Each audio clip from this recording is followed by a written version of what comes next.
Today's reading from Psalm 109, verse 16.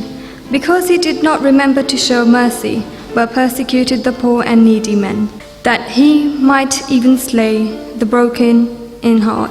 As he loved cursing, so let it come to him. And he did not delight in blessing, so let it be far from him. As he clothed himself with cursing as his garment, so let it enter his body like water, and like oil in the bones.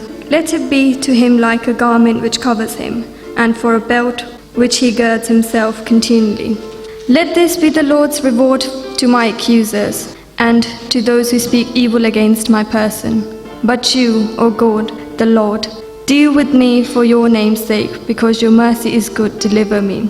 For I am poor and needy, and my heart is wounded within me.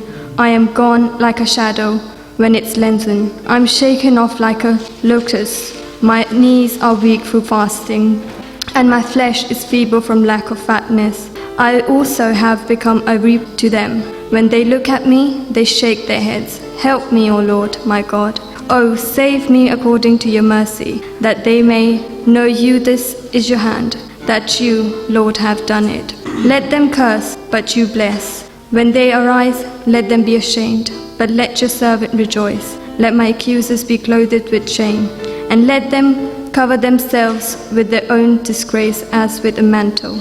I will greatly praise the Lord with my mouth. Yes, I will praise him among the multitude, for he shall stand at the right hand of the poor to save him from those who commend him. This is the word of God.